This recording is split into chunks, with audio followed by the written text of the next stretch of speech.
علم سے یہ چاہا جا رہا ہے کہ ہمارے اندر تحقیق کا جذبہ پیدا ہو جائے۔ اس کے لیے فضائل اعمال حصہ اول حصہ دوم اس کی تعریف کرنے کے لیے کہا جاتا ہے۔ فضائل کی بہت ساری کتابیں ہیں۔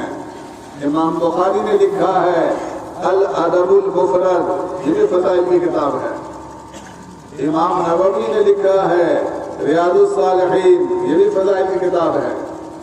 بقی ابو اللیث سمرقندی رحمۃ اللہ نے لکھا ہے تنبیہ الغافلین، یہ بھی فضائل کی کتاب ہے۔ حضرت جی مولانا انعام الحسن صاحب نے لکھا ہے منتخب ابواب، یہ بھی فضائل کی کتاب ہے۔ بہت ساری فضائل کی کتابیں ہیں، لیکن حضرت جی مولانا یوسف صاحب رحمۃ اللہ علیہ نے لکھا ہے، ان کے خطوط کی کوئی بھی کتاب ہو آپ اس کو لے لیجئے، اس میں یہ خط موجود ہے، بہت لمبا چوڑا خط ہے۔ اس میں انہوں نے لکھا ہے کہ تعلیم جو ہوگی وہ صرف فضائل اعمال حصہ اول حصہ دوم کی تعلیم ہوگی۔ کس نے لکھا ہے؟ ارے کس نے لکھا ہے؟ حضرت جی مولانا یوسف صاحب رحمۃ اللہ نے لکھا ہے تعلیم جو ہوگی جماعت کے نام پر، مسجد میں، گھر میں اور جماعت میں اللہ کے راستے میں نکل کر جو تعلیم ہوگی وہ صرف فضائل اعمال حصہ اول حصہ دوم کی تعلیم ہوگی۔ کس نے لکھا ہے؟ ارے کس نے لکھا ہے؟ حضرت جی مولانا یوسف صاحب رحمۃ اللہ علیہ نے لکھا ہے۔ دیکھو حدیث کی اور بہت ساری کتابیں ہیں، کسی کو بھی ہم ہلکا سمجھیں گے تو مسلمان بھی نہیں رہیں گے۔ ہم بخاری شریف کی تعلیم نہیں کرتے ہیں، اس کی وجہ یہ نہیں کہ اس کو ہم ہلکا سمجھتے ہیں۔ مسلم شریف کی تعلیم نہیں ہوتی ہے، اس کی وجہ یہ نہیں کہ ہم اس کو ہلکا سمجھتے ہیں۔ کسی بھی حدیث کی کتاب کو، اس کتاب کو تو چھوڑ دیجیے، وہ ایک حدیث کو بھی ہم ہلکا سمجھیں گے تو مسلمان بھی نہیں رہیں گے، مسلمان بھی نہیں رہیں گے۔ تعلیم فضائل اعمال کی صرف اس وجہ سے ہوتی ہے کہ بڑوں کے مشورے سے، اکابر تبلیغ، اکابر علماء کے مشورے سے یہی طے ہے کہ جماعت میں فضائل اعمال حصہ اول حصہ دوم کی تعلیم ہوگی۔ جیسے مدرسے میں عالم جو لوگ ہوتے ہیں، عالم کا جو آخری سال ہوتا ہے دورے کا سال، اس میں صحاح ستہ کی کتابیں پڑھائی جاتی ہیں، بخاری شریف، مسلم شریف، ترمذی شریف، صحاح ستہ کی 6 کتابیں، اس کے علاوہ حدیث کی 1-2 کتاب اور پڑھائی جاتی ہے۔ اس کے علاوہ بہت ساری حدیث کی کتابیں ہیں جس کو نہیں پڑھایا جاتا ہے۔ وہ جو اور کتابوں کو نہیں پڑھایا جاتا ہے اس کی وجہ یہ نہیں کہ اس کو ہلکا سمجھتے ہیں، اس کی وجہ یہ نہیں کہ اس کو ہلکا سمجھتے ہیں، پھر وجہ کیا ہے کہ اکابر علماء، بڑے علماء کے مشورے سے یہی طے ہے کہ عالم کے آخری سال میں یہی حدیث کی کتابیں پڑھائی جائیں گی، صحاح ستہ کی کتابیں پڑھائی جائیں گی، اس کے علاوہ حدیث کی 1-2 کتابیں اور پڑھائی جائیں گی۔ سمجھ گئے بھائی بات کو؟ ارے سمجھ گئے نا بھائی بات کو؟ فضائل اعمال کی تعلیم کرنا ہے۔ فضائل اعمال کی تعلیم میں بیٹھنے سے اور اللہ کے راستے میں جانے سے آدمی کے اندر دین پر چلنے کا شوق پیدا ہو جاتا ہے، اللہ رسول کی اطاعت کا شوق پیدا ہو جاتا ہے۔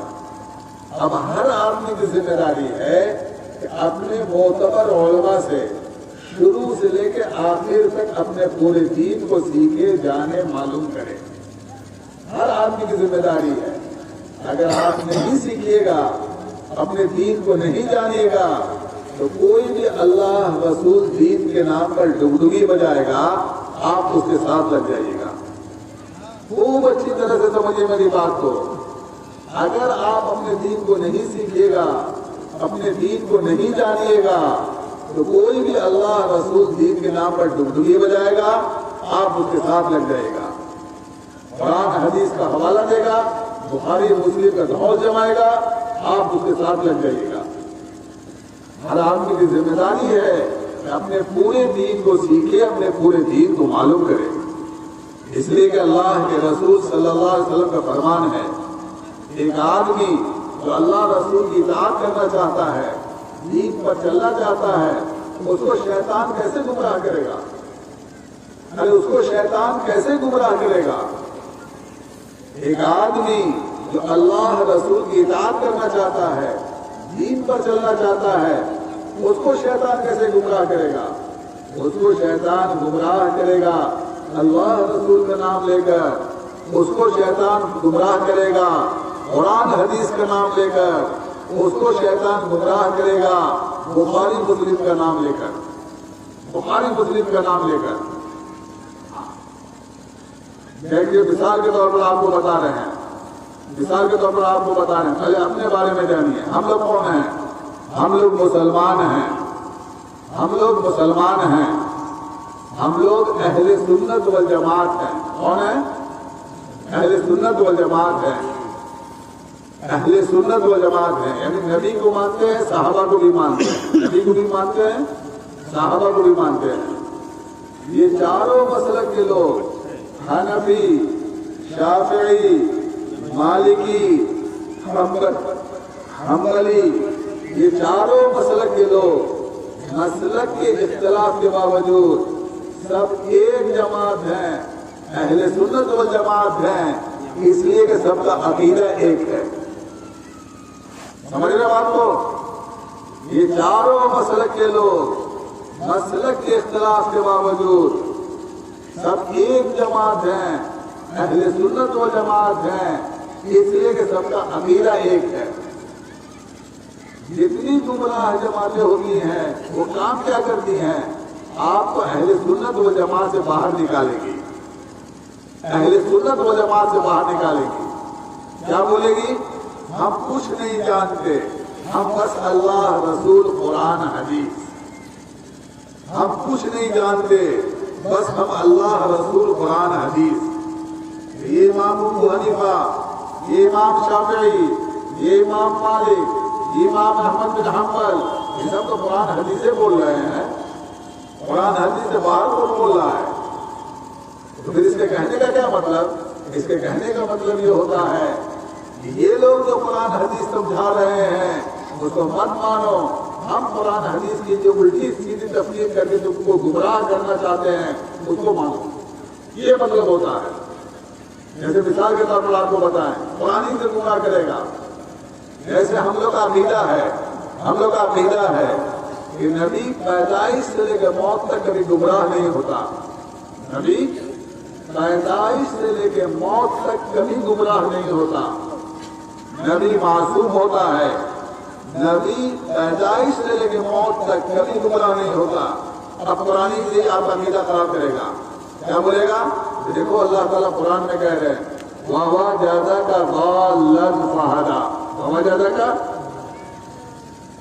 اب ضال کا ترجمہ اہل سنت والجماعت نے بھی یہ کیا ہے، ضال کا ترجمہ اہل سنت والجماعت نے کیا کیا وہ بتا رہے ہیں کہ اے محمد صلی اللہ علیہ وسلم، ہم نے آپ کو پایا ناواقف، یہ جو شریعت آپ کے پاس آئی ہے اس شریعت سے آپ پہلے ناواقف تھے، ہم نے آپ کو شریعت کی ہدایت کی، شریعت کی رہبری کی۔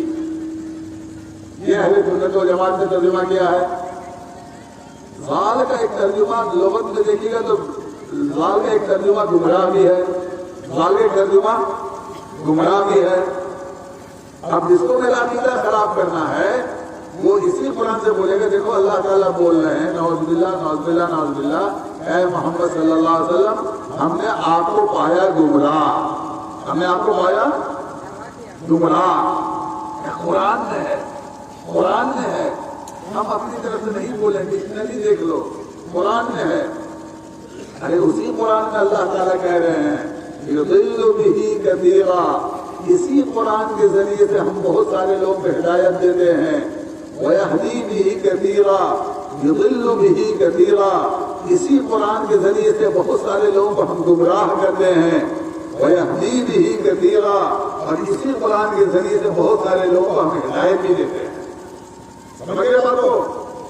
اسی قرآن کے ذریعے سے گمراہ لوگ کیا کریں گے کہ نبی سے اعتماد اٹھائیں گے، نبی سے، جب نبی سے اعتماد اٹھ جائے گا تو نبی کے لائے ہوئے دین سے بھی اعتماد اٹھ جائے گا، اس کے لیے کیا کریں گے کہ نبی پر حملہ کریں گے، نبی پر انگلی اٹھائیں گے، نبی پر تنقید کریں گے، تاکہ نبی سے اعتماد اٹھ جائے گا تو نبی کے لائے ہوئے دین سے بھی اعتماد اٹھ جائے گا، نبی کے لائے دین سے بھی اعتماد ہو جائے گا. سمجھے باتوں؟ اللہ کے رسول صلی اللہ علیہ وسلم نے فرمایا ہے اس امت میں 73 فرقے ہوں گے. اس امت میں 73 فرقے ہوں گے. 72 گمراہ، ایک فرقہ نجات پانے والا. 72 گمراہ، ایک فرقہ نجات پانے والا. یہ جو 72 گمراہ ہے یہ سب قرآن حدیث بول رہا ہے، سب بخاری مسلم بول رہا ہے. ہم کیسے سمجھیں گے؟ ہم لوگ سڑک کے آدمی، ہم لوگ کیسے سمجھیں گے کون صحیح ہے کون غلط ہے؟ ہم لوگ کیسے سمجھیں گے؟ ہم لوگ سڑک کے آدمی، ہم لوگ کیسے سمجھیں گے کون صحیح کون غلط؟ اس کے سمجھنے کا آسان سا طریقہ بتا دے رہے ہیں. اس کے سمجھنے کا آسان سا طریقہ بتا دے رہے ہیں. کوئی بھی جمعیت، کوئی بھی جماعت، کوئی بھی تنظیم، کوئی بھی تحریک، اس کا کوئی نہ کوئی ایک آدمی سب سے بڑا ہوتا ہے، باقی سب اس کے نیچے ہوتے ہیں. کوئی بھی جمعیت، کوئی بھی جماعت، کوئی بھی تنظیم، کوئی بھی تحریک، اس کا کوئی نہ کوئی ایک آدمی سب سے بڑا ہوتا ہے، باقی سب اس کے نیچے ہوتے ہیں. یہ جو سب سے بڑا آدمی ہے اس کے بارے میں معلوم کر لیجئے، اس کے خلاف کوئی گمراہی کا فتویٰ تو نہیں ہے. اس لیے کہ گمراہی کا فتویٰ صرف اس آدمی کے خلاف آتا ہے جس آدمی کی تقریر سے یا تحریر سے لوگوں کا عقیدہ خراب ہوتا ہو. خوب اچھی طرح سے سمجھیے میری بات کو. گمراہی کا فتویٰ صرف اس آدمی کے خلاف آتا ہے جس آدمی کی تقریر سے یا تحریر سے لوگوں کا عقیدہ خراب ہوتا ہو. اور عقیدہ کا معاملہ اتنا نازک ہے، اتنا نازک ہے، اتنا نازک ہے کہ کوئی آدمی پوری زندگی نماز روزہ نہ کرے، عقیدہ صحیح ہوگا تو کبھی نہ کبھی یہ آدمی جنت میں چلا جائے گا. ایک آدمی پوری زندگی نماز روزہ نہ کرے، عقیدہ صحیح ہوگا تو کبھی نہ کبھی یہ آدمی جنت میں چلا جائے گا. اور ایک آدمی پوری زندگی نماز روزہ کرتا رہے، عقیدہ صحیح نہیں ہوگا تو کبھی بھی جنت میں نہیں جا پائے گا. گمراہی کا فتویٰ گمراہ جماعتیں کرتی کیا ہے؟ عقیدہ کو خراب کرتی ہے. گمراہی کا فتویٰ صرف اس آدمی کے خلاف آتا ہے جس آدمی کی تقریر سے یا تحریر سے لوگوں کا عقیدہ خراب ہوتا ہو. اور جس کے خلاف گمراہی کا فتویٰ ابھی تک آیا ہے اس میں کسی کا کوئی اختلاف نہیں ہے. اس کو خوب اچھی طرح سے سمجھ لیجیے. لوگ بولتے ہیں علماء کے خلاف رحمت ہے. ارے اختلاف ہوگا تب نہیں رحمت ہے. ارے جس کے خلاف گمراہی کا فتویٰ ابھی تک آیا ہے اس میں کسی کا کوئی اختلاف نہیں ہے. مثلا دارالعلوم دیوبند نے فلانے کے خلاف گمراہی کا فتویٰ دیا ہے، مظاہر العلوم کہے کہ غلط ہے تب نے کہیں کہ اختلاف ہے. ندوہ کہے غلط ہے تب نے کہیں کہ اختلاف ہے. آج تک جس کے خلاف بھی گمراہی کا فتویٰ آیا ہے اس میں کسی کا کوئی اختلاف نہیں ہے، کسی کا کوئی اختلاف نہیں ہے. اس لیے ہر آدمی کی ذمہ داری ہے جانے معلوم کرے، اسے دھوکے میں مت پڑیے. اللہ رسول تو بول رہا ہے، قرآن حدیثیں تو بول رہا ہے، قرآن حدیثیں تو بول رہا ہے. جماعت دو ہو گئی، معلوم کیجیے اس کا بڑا کون ہے، اس کے خلاف گمراہی کا فتویٰ تو نہیں. اس کا بڑا کون ہے، اس کے خلاف گمراہی کا فتویٰ تو نہیں. جمعیت دو ہو گئی، معلوم کر لیجیے اس جمعیت کا سب سے بڑا آدمی کون، اس جمعیت کا سب سے بڑا آدمی کون. کسی کے خلاف کوئی گمراہی کا فتویٰ تو نہیں. معلوم ہوا کسی کے خلاف گمراہی کا کوئی فتویٰ نہیں. آپ جس جمعیت میں چاہیے جڑ کے رہیے، آپ چاہیے تو اس جمعیت سے جڑ کے رہیے، اور چاہیے تو اس جمعیت سے جڑ کے رہیے، اور چاہیے تو دونوں سے جڑ کے رہیے. ہر آدمی کی ذمہ داری ہے معلوم کرے اس کا بڑا کون ہے. ایسے شکیل ابن حنیف، اس کے اوپر کفر کا فتویٰ لگا ہوا ہے، 4 مہینہ جماعت میں لگایا ہوا آدمی ہے، کتنا چلہ لگایا ہوا آدمی ہے، اور چلہ لگاتے لگاتے اتنا خفت سوار ہو گیا کہ اپنے آپ کو نبی کہنے لگا، اپنے آپ کو نبی کہنے لگا. اس کے ماننے والے لوگ پٹنہ میں آپ آگے دیکھ لیجئے، ان کی داڑھی ہم سے لمبی، ان کا کرتا ہم سے نیچا، ان کا پجامہ ہم سے اوپر، خوب اللہ رسول بولے گا، خوب قرآن حدیث بولے گا، خوب بخاری مسلم خالی بولے گا، ہاں بخاری مسلم ہی خالی بولے گا، آپ کو بڑے سنت شریعت کے پابند دیکھنے میں لگیں گے، لیکن سب کے اوپر کفر کا فتویٰ ہے۔ شکیل ابن حنیف پر کفر کا فتویٰ لگا ہوا ہے، کافر ہے، جو اس کے ماننے والے ہیں سب کے لیے وہی فتویٰ ہے۔ سمجھ رہے بھائی بات کو؟ اس لیے کہ قرآن میں صاف اعلان ہے، وَيَوْمَ نَدْعُو كُلَّ أُنَاسٍ بِإِمَامِهِمْ، ہر جمعیت، جماعت، تنظیم، تحریک کے لوگ قیامت میں اپنے امام صاحب کے ساتھ اٹھا دیے جائیں گے۔ ہر جمعیت، جماعت، تنظیم، تحریک کے لوگ قیامت میں اپنے امام صاحب کے ساتھ اٹھا دیے جائیں گے۔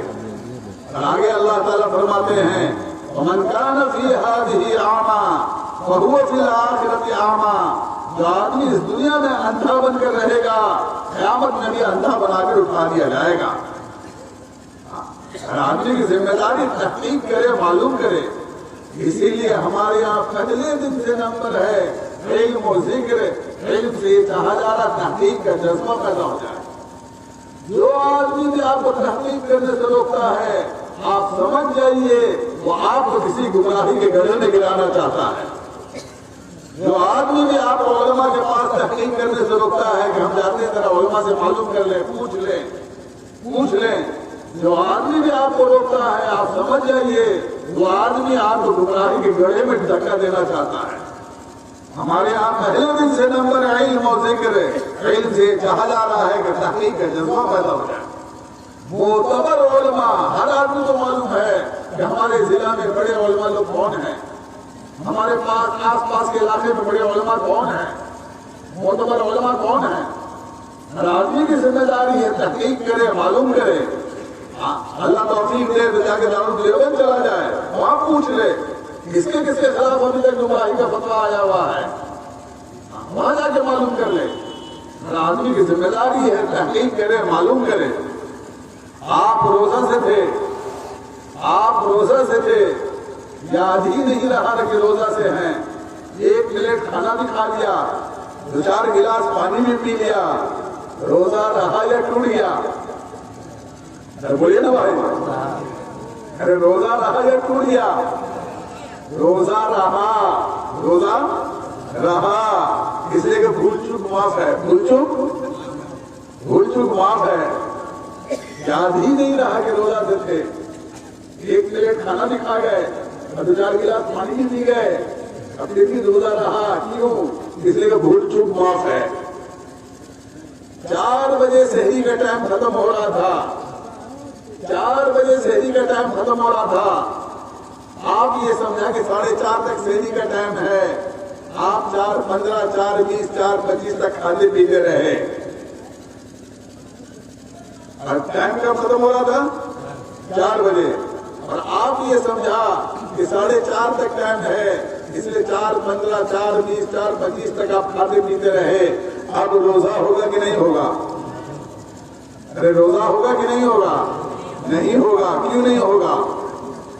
کیوں نہیں ہوگا؟ اس لیے کہ یہ جو غلطی ہوئی ہے وہ جہالت کی وجہ سے غلطی ہوئی ہے۔ غلط جاننا بھی جہالت ہے، غلط جاننا سمجھنا بھی جہالت ہے۔ یہ جو غلطی ہوئی ہے وہ جہالت کی وجہ سے ہوئی ہے، اس لیے روزہ نہیں ہوگا۔ ہر آدمی کی ذمہ داری ہے تحقیق کرے، معلوم کرے۔ قرآن شروع کرتے ہیں تو کیا پڑھتے ہیں؟ قرآن شروع کرتے ہیں تو کیا پڑھتے ہیں؟ اعوذ باللہ من الشیطان الرجیم۔ کیا پڑھتے ہیں؟ اعوذ باللہ من الشیطان الرجیم۔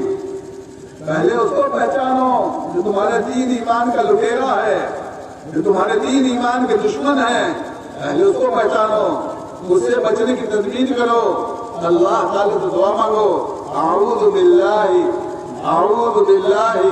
اے اللہ آپ ہم کو اپنے پناہ میں رکھیے گا، آپ نے اپنی حفاظت میں رکھیے گا۔ یہ شیطان مردود اور اس کی جو ضروریت ہے انسان کے جنات میں، اے اللہ آپ اسے ہم کو بچا کے رکھیے اور اسے آپ اپنے ہم کو پناہ میں رکھیے۔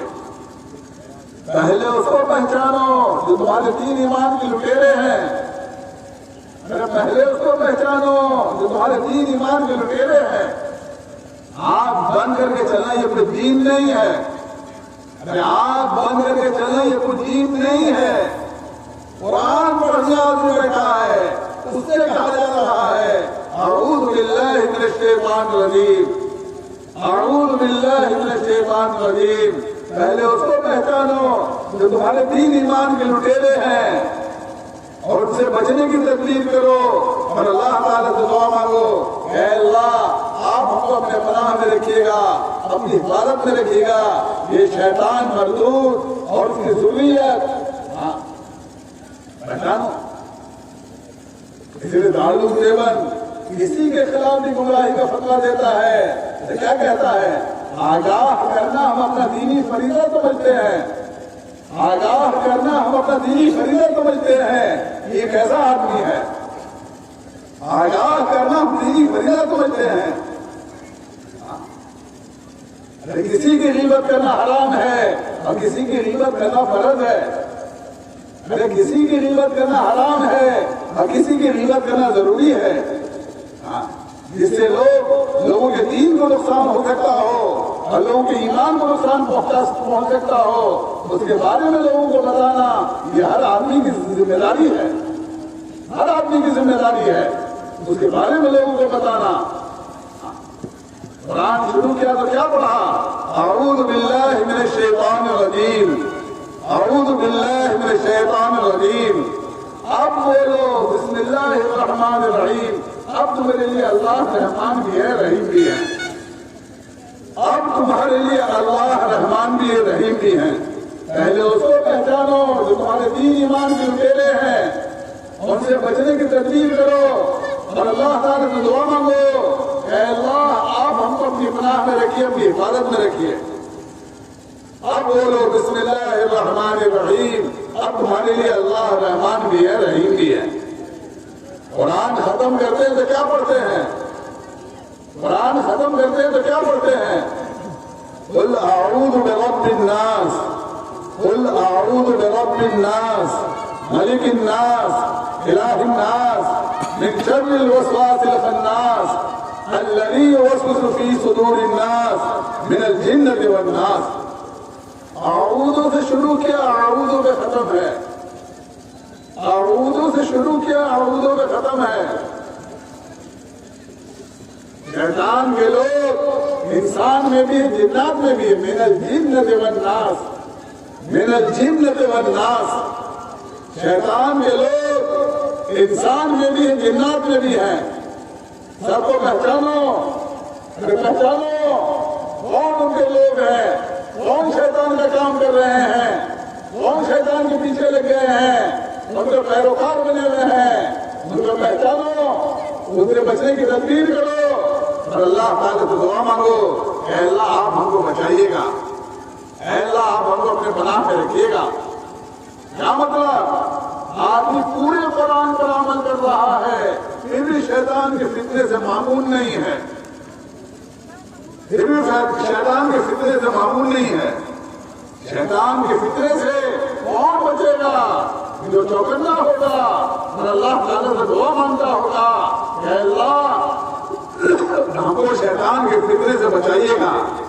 شیطان اور ان کی ذریت ہے انسان میں جنات میں، ان کے فتنے سے آپ ہم کو بچائیے، ہم کو آپ اپنی پناہ میں رکھیے.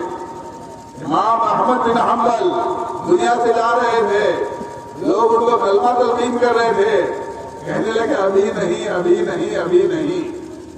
جب ان کو پورا اندرا صحیح ٹھیک ہوئے تو لوگوں نے کہا ہم آپ کو کلمہ تلقین کر رہے تھے، آپ کہہ رہے تھے ابھی نہیں ابھی نہیں ابھی نہیں.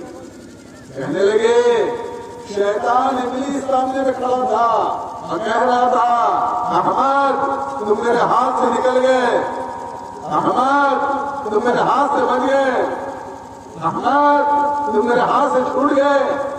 ہم اس کو کہہ رہے تھے ابھی نہیں ابھی نہیں ابھی نہیں.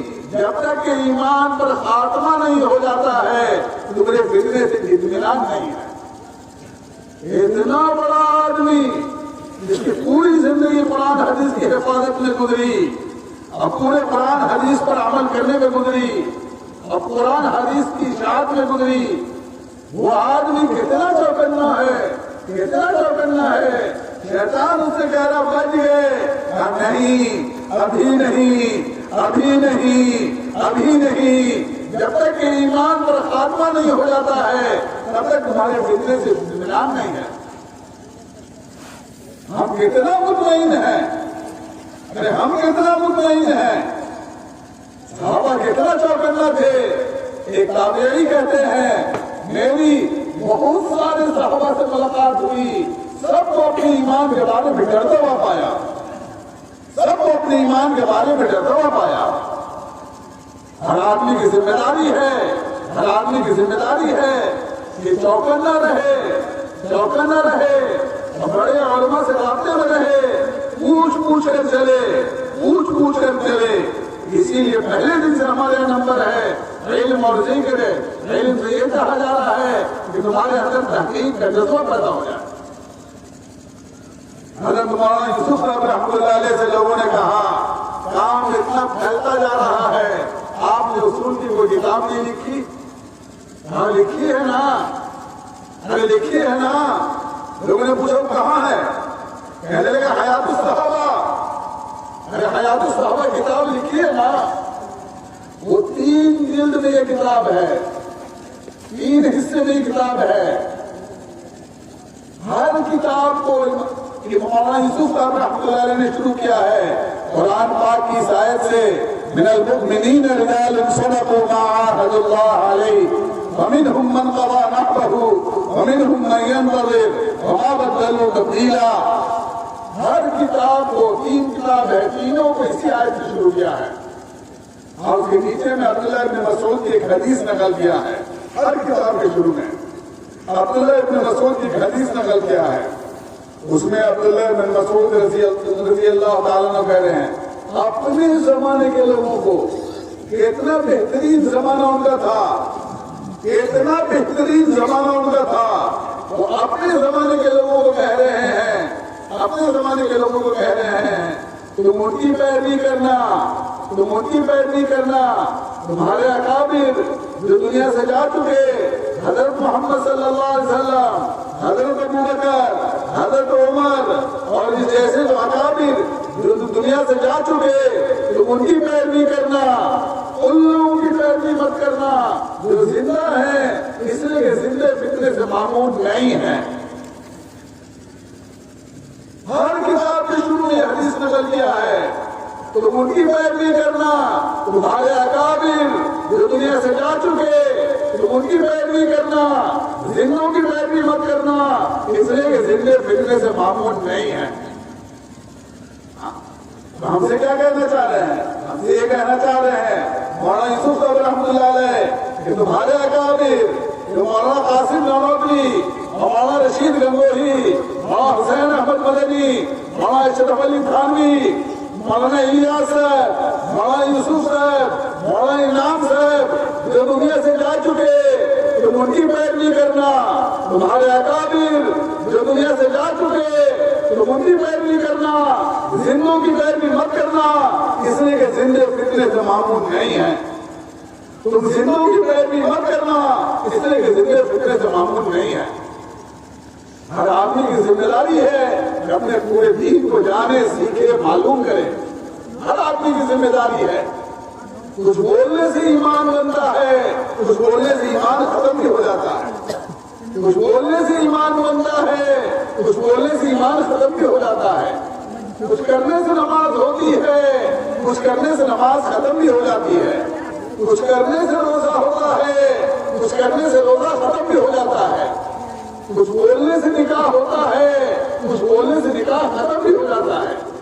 ہم لوگ تو بس ایک بول جانتے ہیں طلاق، نکاح کو ختم کرنے کے لیے ایک بول جانتے ہیں طلاق، حالانکہ اس کے علاوہ بہت سارا بول ہے جس کو بولیں گے تو نکاح ختم ہو جائے گا۔ بہت ساری حرکت ہے جس کو کریں گے تو نکاح ختم ہو جائے گا، لیکن معلوم نہیں ہوگا، وہ بول چکے ہوں گے، نکاح ختم ہو چکا ہوگا، پھر بھی ساتھ رہ رہے ہوں گے۔ ایسی ایسی حرکت کر چکے ہوں گے جن کی وجہ سے نکاح ختم ہو جاتا ہے اور پھر بھی ساتھ رہ رہے ہوں گے، اس لیے کہ جانتے نہیں ہیں۔ ہر آدمی کی ذمہ داری ہے کہ اپنے پورے دین کو سیکھے، معلوم کرے۔ جماعت کے اصول میں سے ہے کہ عقائد پر بات نہیں ہوتی ہے۔ کیا مطلب عقیدہ نہیں جاننا چاہیے؟ ہر آدمی کی ذمہ داری ہے کہ اپنے عقیدے کو جانے، معلوم کرے، اپنے عقیدے کو جانے، معلوم کرے۔ اس لیے کہ ہم نے بتایا کہ عقیدہ کا معاملہ اتنا نازک ہے، کوئی آدمی پوری زندگی نماز روزہ نہ کرے، عقیدہ صحیح ہوگا تو کبھی نہ کبھی آدمی جنت میں چلا جائے گا۔ ایک آدمی پوری زندگی نماز روزہ کرتا رہے، عقیدہ صحیح نہیں ہوگا تو کبھی بھی آدمی جنت میں نہیں جا پائے گا۔ اپنے عقائد کو جاننا، اپنی عبادات کو جاننا، اپنے معاملات کو جاننا، اپنی معاشرت کو جاننا، اپنے اخلاق کو سیکھنا، یہ ہر آدمی کی ذمہ داری ہے۔ جماعت میں جانے سے، تعلیم میں بیٹھنے سے آدمی کے اندر دین پر چلنے کا جذبہ پیدا ہو جاتا ہے۔ اب ہر آدمی کی ذمہ داری ہے کہ دین کو سیکھے، معلوم کرے، معتبر علماء سے۔ جو آدمی آپ کو معتبر علماء کے پاس جانے سے روکتا ہے، آپ اچھی طرح سے اگر ہم قسم کھا کے کہیں گے تو غلط نہیں ہوگا، وہ آدمی آپ کو گمراہی کے گڑھے میں گرانا چاہتا ہے۔ جو آدمی آپ کو معتبر علماء کے پاس جانے سے روکتا ہے، ہم قسم کھا کے کہیں گے تو غلط نہیں ہوگا، وہ آدمی آپ کو گمراہی کے گڑھے میں گرانا چاہتا ہے۔ معتبر علماء سے